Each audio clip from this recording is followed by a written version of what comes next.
everybody. We'll get her up here. Here we go. As soon as Holly gets here, we will bring her right up. Make sure this is on. Are you guys having the best time? In the dark dungeon, all together, exactly as horror people should be. Well, since we were just talking about this earlier today, and since Holly isn't here, I will ask you very quickly. You made a short called Dawn in 2016. It played at Sundance. It was nominated for a grand jury prize for sure in the shorts category, and it's awesome. If you haven't seen it, it's online. You can find it. It's not strictly horror, but it's psychological. Grim. It's really beautiful. It's set in 1961, and directing is something I really want to do more. Had to take a break to fight some dickheads. Might have heard.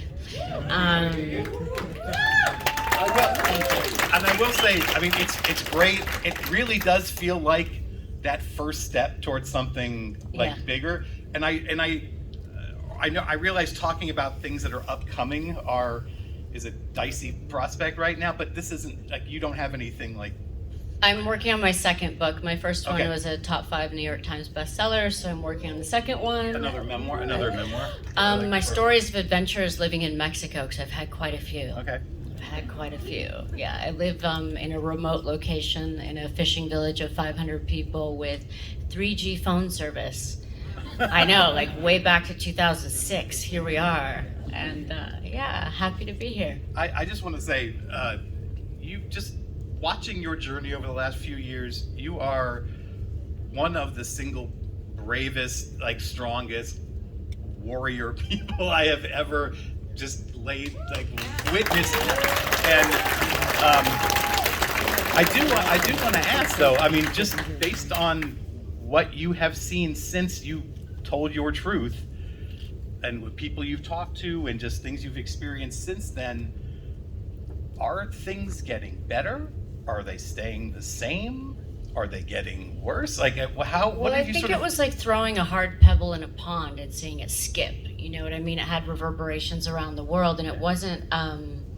It was just mostly for just a cultural reset, just a change in thinking and how we approach what we can, like, do to people or make them bear, and also just mostly that the shame is never yours in the first place. Give it back, put it on their doorstep, and leave. You know what I mean? It's like bye-bye. But we're here to talk about happy things. Yes. Happy things. I didn't want to dive too deep into charm stuff until Holly got here, but... You can ask me some Scream stuff. No, I will. I got that too.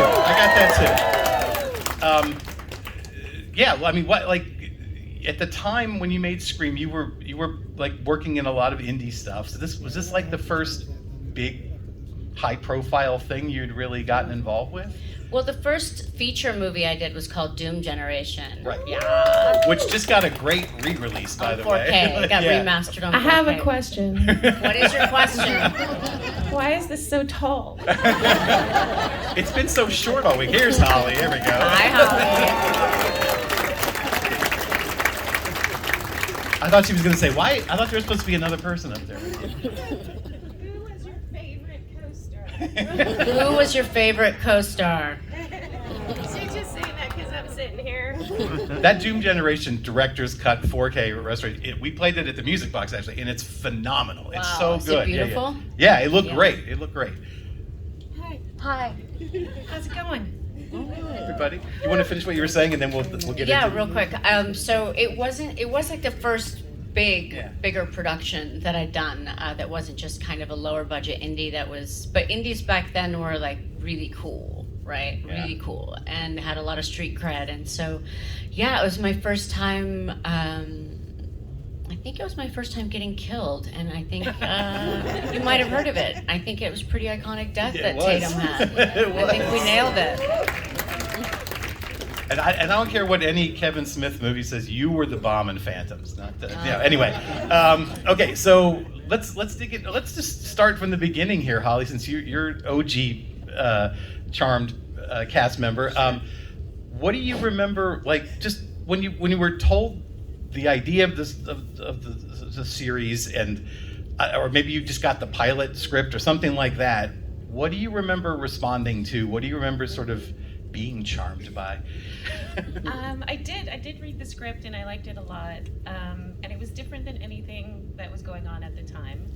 And I also saw it in my friend's back seat. Actually, it was on the floor of her back seat. The script? And I was like, "Did you read that one yet?" She goes, "No. It's a spelling production. I'm not going to read it." Is that friend Shannon? Yeah. I'm not going to read it. And I was like, "You should, because this one's kind of good." And she was like, "No." And I was like, "Well, just give it a shot. They wouldn't have sent it to you if they didn't want you, so let's just move past that part." And she did. She liked it. And she got it before I did. Wow. Did you respond to, I mean, were the supernatural elements interesting to you, or was the sisterhood Yeah, no, it was important? more the sisterhood to me. I mean, at the point, in that point in television, we couldn't really, I mean, we still didn't know what the visual effects would look like when we were doing it, so it was always a great surprise. But yeah, it was the family, it was the sisterhood, it was, 3 young women doing it for themselves and all the things. Yeah. And then Rose, when you came in season 4, was there any hesitation? I mean, was there, because this was, I mean, what the point I was trying to make about the indie stuff and then doing Scream after that all came before this, and so you were kind of known as this badass, but this is like, sort of network television, and so this would have been like a different level of exposure and Definitely. pressure, and yeah. It was, the first episode I was ever on, Paige goes through the journey of figuring out what magic is, what her powers are. I mean, that's the whole arc. And that was very much like me. The first day on set, they're like, "Okay, now you orb." And I'm like, "What is orbing?" I've never even, what? And it was very much my own experience mimicked Paige's. So that was pretty easy to play in a way. And also, I didn't really think, it's kind of like how when you get on a roller coaster, it's not until you're strapped in that you're like, "What did I just do to myself?" It was like that. I was like, I didn't really think it through, and then I didn't really think through what it would be like coming into an already set up family. That's what I was going to ask next. Yeah, was that the vibe, was Holly sort of instrumental in bringing you into the family? Well, Holly, I think, was going through her own stuff with, it was like a weird time on the set and for people, and then there comes me, and I just, made Paige very jolly, and I played her kind of like baby Lucille Ball, just real sweet and bumbling, and learning her own strengths, and we all just, here we are. Last night Are you going to tell people? fell asleep in bed together watching Dateline after I tried to play her Black Mirror. She's like, "What is this?" That's far too complicated for that. I was like, "Fine, I'll put on Dateline and we can go to sleep." We had a slumber party. We didn't realize our hotel rooms were literally, I hear this banging. We're connected. I didn't know that, and I hear this savage banging on my door, and I'm like, "Get away!" I thought it was just some hotel freak. And it was that hotel freak. We have Dateline in common.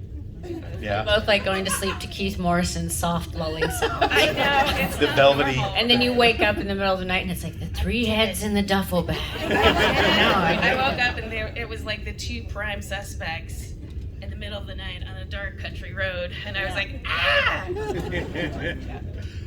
Were you, at that point, looking for more mainstream? Me? Yeah, just like more mainstream. I explained it in my eyes, book. or- It's okay. trickier and more complex Okay. than that. In the My speaking, book is called Brave. Brave, yes. And you're saying I was brave. Thank you. My father's nickname for me was the Brave One.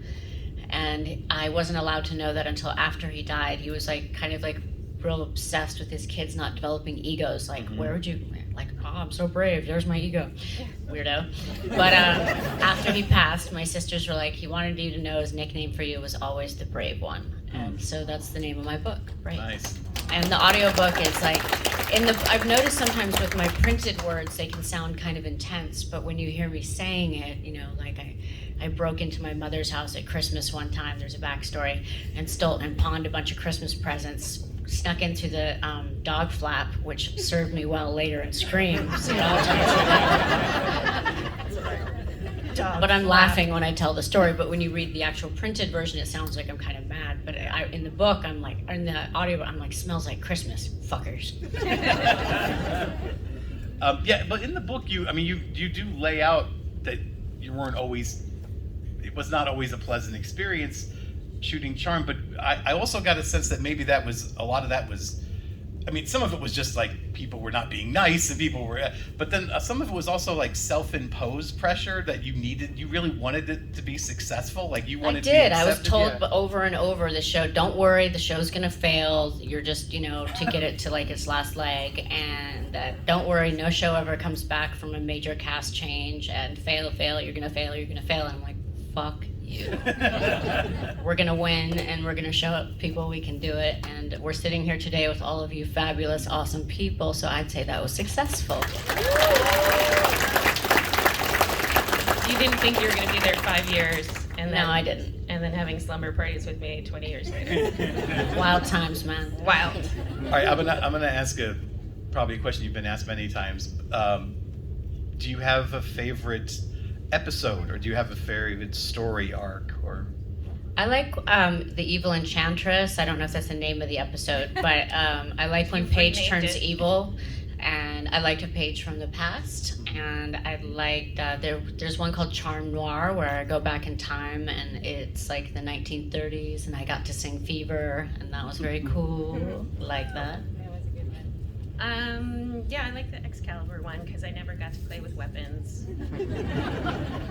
Like the supernatural guys like have a car full of weapons. Like I got like one sword, one time. I want to talk about a couple other sort of genre-oriented things that you guys have been in, and I would be remiss if I did not bring up Dr. Giggles. Oh dear. Holly and Marie is in that. He was a doctor. He was. I was. Yes, terribly. Just give me your best or worst Dr. Giggles story. I won't even ask specific. Best or worst? Well, it's kind of the best and the worst. I was 18 or 19, and I was very brave and dumb.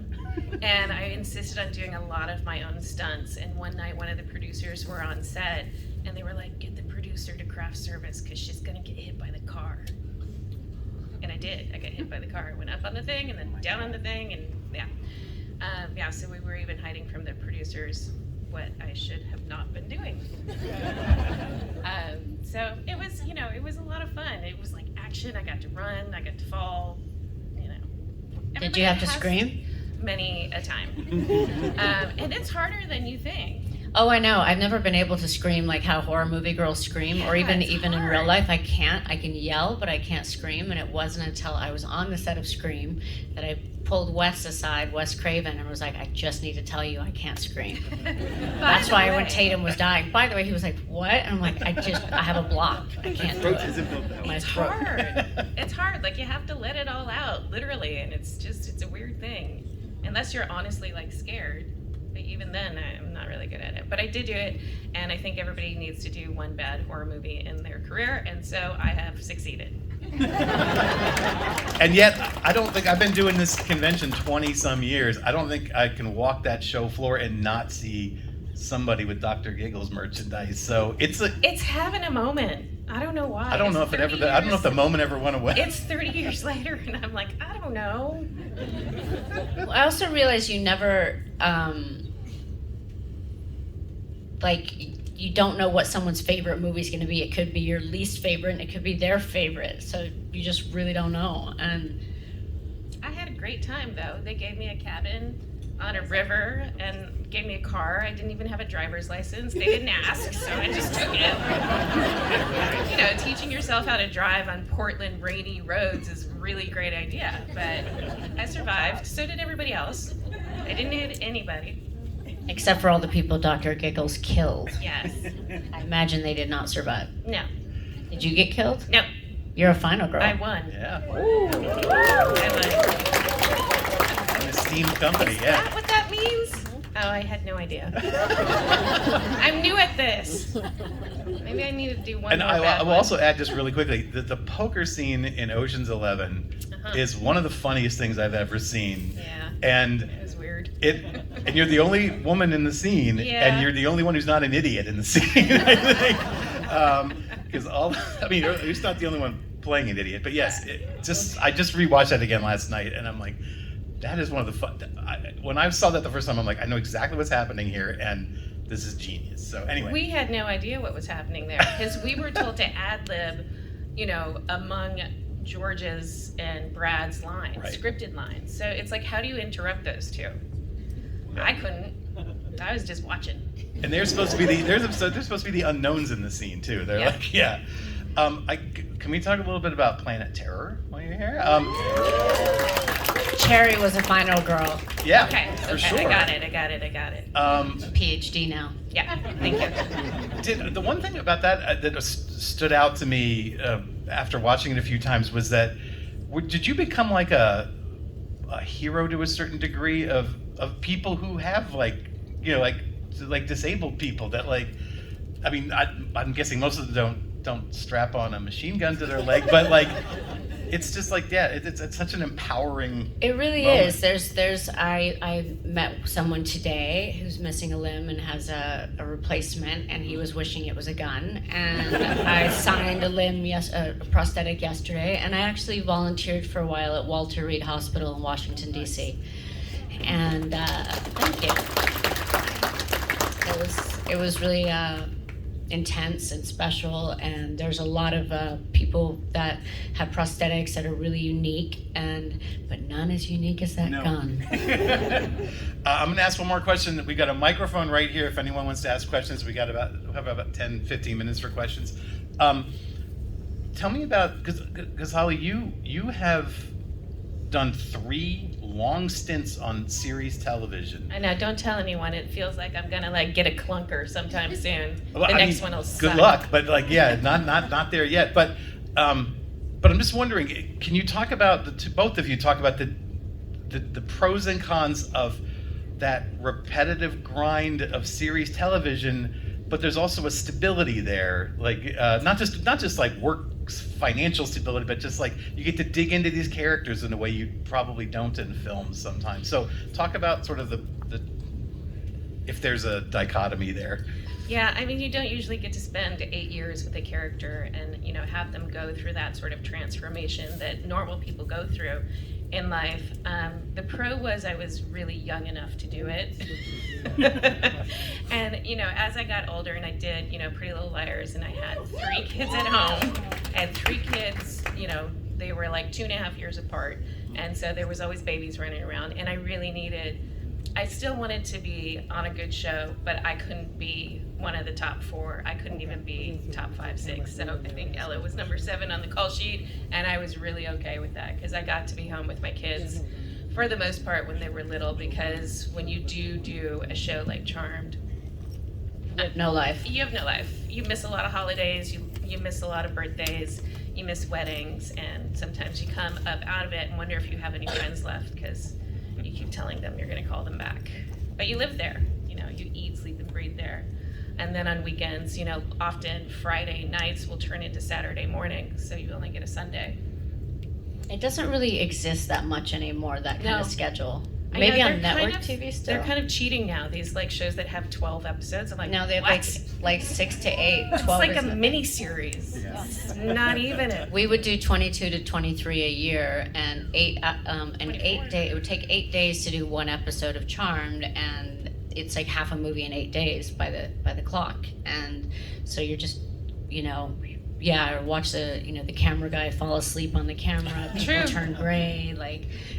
It was a really intense. Hour-longs were known as the hardest job in show business. Yeah, and unfortunately, If it was a small cast, yeah. a lot of crew members will fall asleep driving home. Yeah, there's been a lot of deaths in Hollywood related to people working on hour-long series. Wow. Yeah, because they just pass out at the wheel, after like a 20-hour day. Yeah, basically, my kids had to come visit me. I'm like, no, you come to me. Yeah. Yes. Yeah, question. You